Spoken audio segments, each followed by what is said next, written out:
बाल बाल बचे यूपी के सीएम योगी आदित्यनाथ। सीएम योगी के हेलीकॉप्टर की इमरजेंसी लैंडिंग। खबर में ऐसा क्या हुआ कि योगी के हेलीकॉप्टर को जमीन पर उतारना पड़ा। इतिहास गवाह है कि ऐसी घटनाएं बड़े हादसे का सबब बनती है, लेकिन शुक्र है योगी आदित्यनाथ सकुशल हैं। 1550 फीट की ऊंचाई पर थे योगी आदित्यनाथ। हेलीकॉप्टर हवा से बातें करता हुआ आगे बढ़ रहा था कि तभी अचानक पायलट को कुछ डिस्टरबेंस महसूस हुई। फिर एक झटका सा लगा। चॉपर में इससे पहले कोई खराबी आती, किसी दुर्घटना की संभावना बनती, उससे पहले ही बड़ी सूझबूझ के साथ हेलीकॉप्टर उड़ा रहे पायलट ने इमरजेंसी लैंडिंग कराकर सीएम योगी आदित्यनाथ को सुरक्षित जमीन पर पहुंचा दिया है। आइए अब आपको शुरुआत से बताते हैं कि आखिर पूरा मामला क्या हुआ था। दरअसल सीएम योगी आदित्यनाथ सुबह 9 बजे लखनऊ जाने के लिए सर्किट हाउस से पुलिस लाइन ग्राउंड के लिए रवाना हुए। कुछ देर बाद उनके हेलीकॉप्टर ने यहां से उड़ान भरी। डीएम कौशल राज शर्मा ने बताया कि करीब 10 मिनट के बाद ही चॉपर वापस पुलिस ग्राउंड पर लैंड हुआ। इससे पुलिस और प्रशासनिक अमले में हड़कंप मच गया था। सीएम नीचे उतरे तो पता लगा कि पिसौर पुल के नजदीक 1550 फीट की ऊंचाई पर आसमान में एक पक्षी हेलीकॉप्टर से टकरा गया। आपको यहाँ बता दें कि ये कोई पहली दफा नहीं है कि बर्ड हिट की वजह से इस तरह इमरजेंसी लैंडिंग हुई है, बल्कि हाल ही में यानी 19 जून 2022 को देश में 3 विमानों की इसी तरह से इमरजेंसी लैंडिंग हुई। पहली पटना, दूसरी दिल्ली और तीसरी गुवाहाटी में। इनमें से पटना और गुवाहाटी के विमानों की लैंडिंग बर्ड हिट की वजह से करनी पड़ी। बर्ड हिट यानी जब किसी उड़ते विमान से पक्षी टकरा जाता है। ऐसे में सवाल उठता है कि एक पक्षी इतने बड़े विमान को कितना नुकसान पहुंचा देता है कि उसको आनन फानन में लैंड कराना पड़ता है। एक रिपोर्ट के मुताबिक 1.8 किलो का एक पक्षी जब किसी तेज रफ्तार विमान से टकराता है तो 3,50,000 न्यूटन फोर्स पैदा होता है।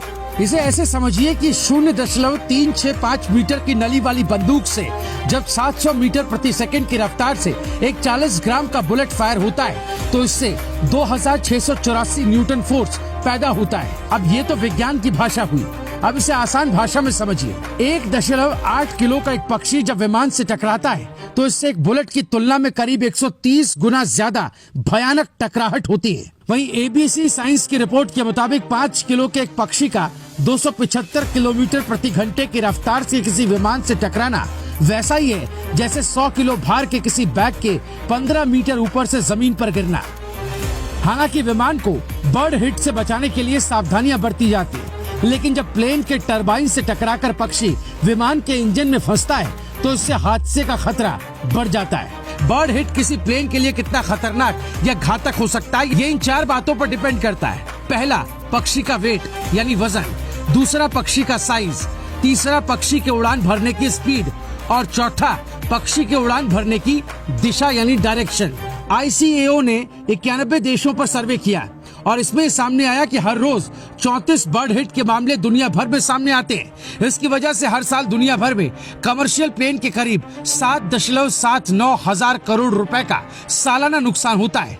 हालांकि 92% बर्ड हिट के मामले बिना किसी डैमेज के होते हैं। यहाँ आप ये भी जान लीजिए कि बर्ड हिट का पहला मामला कब सामने आया था। दरअसल 117 साल पहले यानी बर्ड हिट का पहला मामला 1905 में आया, जब हवाई जहाज बनाने वाले ऑरवेल राइट यानी राइट ब्रदर्स में से एक भाई ने रिपोर्ट की थी। ऑरवेल जब एक मकई के खेत के ऊपर से फ्लाइट उड़ा रहे थे तब पक्षियों के एक झुंड में वो फंस गए। इस दौरान एक चिड़िया उनके प्लेन से टकराई थी। हालांकि दुनिया में बर्ड हिट की वजह से होने वाली बड़ी घटनाओं की संख्या कम है।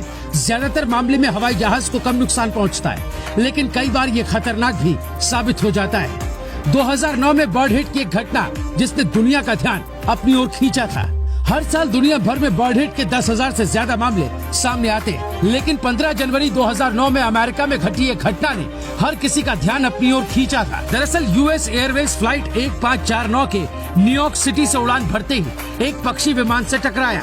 ये बर्ड हिट इतना जोरदार था कि पक्षी से टकराते ही विमान के इंजन में आग लग गई। हालांकि खतरे को भांपते हुए पायलट ने हडसन नदी में फ्लाइट को लैंड करा दिया, जिससे बड़ा खतरा टल गया। तो इस तरह से देखें तो आज की घटना एक बड़ी दुर्घटना में तब्दील हो सकती थी, लेकिन पायलट की सूझबूझ और सफल इमरजेंसी लैंडिंग से यूपी के मुख्यमंत्री योगी आदित्यनाथ बाल बाल बच गए।